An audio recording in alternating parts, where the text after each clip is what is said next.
Good evening everyone. कल हमने nationalism in India में कल हमने देखा था सत्याग्रह, तीनों सत्याग्रह और देखा था नॉन कोऑपरेशन मूवमेंट। आज हम देखते हैं INC, I mean Indian national Congress.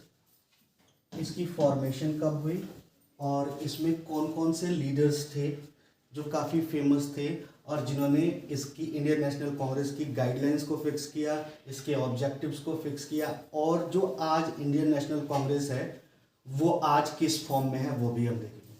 सबसे पहले देखते हैं इंडियन नेशनल कांग्रेस की फॉर्मेशन होती है 1885 में बाय A.O. ह्यूम्स। ये इंडियंस नहीं थे, ये भी ब्रिटेन के ही थे, लेकिन इन्होंने ही स्टार्ट किया। यहाँ पे प्रॉब्लम देखी ईस्ट इंडिया कंपनी की कैसे प्रॉब्लम चल रही है, तो उन्होंने सजेस्ट करके एक इंडियन नेशनल कांग्रेस की फॉर्मेशन करवाई। इंडियन नेशनल कांग्रेस में ये जो लाल बाल पाल मैंने लिखा हुआ है ये प्रॉपर रिप्रेजेंट करता है जो इंडियन नेशनल कांग्रेस के रेडिकल्स लीडर थे। अब क्या है रेडिकल्स लीडर और इसकी स्टोरी क्या है ये भी देखते हैं।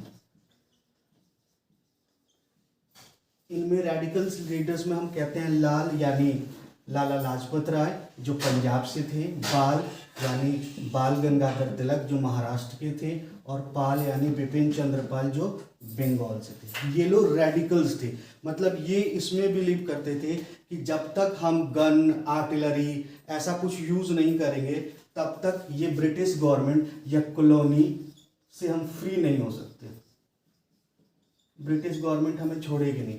और दूसरी तरफ कुछ लोग ऐसे भी थे जो शो करते थे, वो मॉडरेट्स थे, यानी वो ये कहते थे कि हम जैसे जैसे गांधी जी कर रहे हैं उनके पीछे पीछे हम रहेंगे, वैसा वैसा करेंगे, हमें आज़ादी मिल जाएगी। तो इन दोनों के थॉट आइडिया बिल्कुल डिवाइड हो गया, अलग अलग हो गया, दोनों अलग अलग रास्ते पे चलने लगे। अब पहले देखते हैं कि ये कंडीशन आया क्यों। ये कंडीशन आता है 1905 में जब बंगाल का डिवीजन हो जाता है। अब बंगाल का डिवीजन का मतलब समझते हैं। देखो, पहले जो बंगाल प्रेसिडेंसी थी ये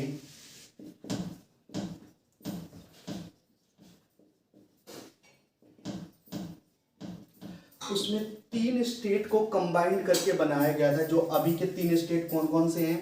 बिहार, उड़ीसा एंड वेस्ट बंगाल। जब ईस्ट इंडिया कंपनी प्लासी के वॉर में बंगाल प्रेसिडेंसी को कैप्चर किया था 1757 में सुजाउद्दौला के अगेंस्ट में, तब भी ईस्ट इंडिया कंपनी में जो बंगाल प्रेसिडेंसी आया था उसमें यही तीनों स्टेट थे। और एक्चुअली वेस्ट बंगाल में मुस्लिम की पॉपुलेशन ज़्यादा है थी उस समय।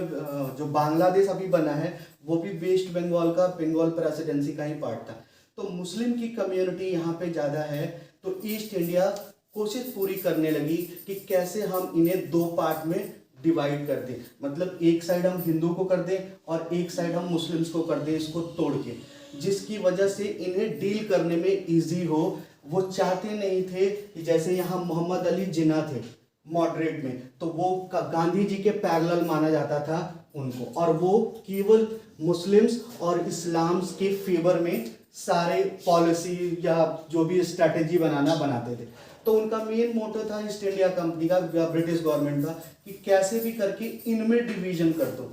तो सबसे अच्छा इन्हें उपाय दिखा कि हम ऐसा करते हैं कि 2 स्टेट को एक साथ रखते हैं, बिहार, उड़ीसा और वेस्ट बंगाल को निकाल देते हैं यहाँ से, और उन्होंने 1905 में यही किया।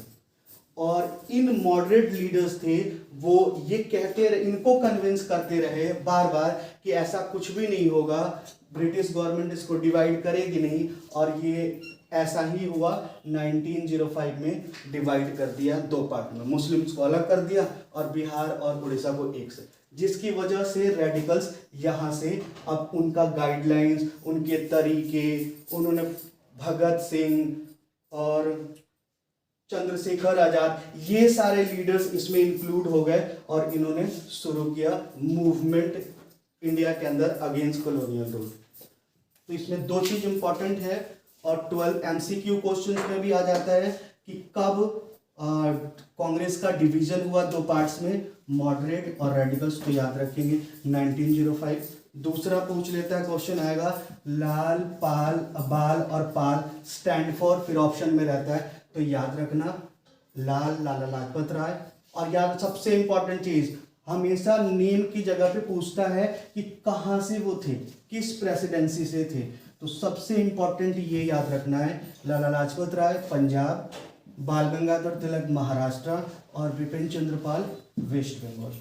और अगर पूछता है क्वेश्चन कभी कभी कि मॉडरेट में लीडर्स कौन कौन से थे, तो आपको बताना होगा दादा भाई नौरोजी, गोपाल कृष्ण गोखले और मोहम्मद अली जिन्ना, ये इंपॉर्टेंट लीडर थे। और यही गोपाल कृष्ण गोखले थे जिन्होंने गांधी जी, इनको कहते हैं पॉलिटिकल गुरु, गांधी जी का political Guru of Mahatma Gandhi. इन्होंने ही इनवाइट किया था गांधी जी को सबसे पहले बीएचयू के ओपनिंग सेरेमनी में 1916 फरवरी में, और फर्स्ट टाइम गांधी जी को यहीं पे टाइम मिला था अपना स्पीच देने के लिए। और इन्होंने ही सजेस्ट किया था गांधी जी को कि पहले पूरे इंडिया का विजिट करो आप, फिर देखना कहाँ से स्टार्ट करनी है अपनी मूवमेंट, जो गांधी जी ने किया। चलो अब नेक्स्ट स्लाइड में देखते हैं, ज़्यादा बड़ा हो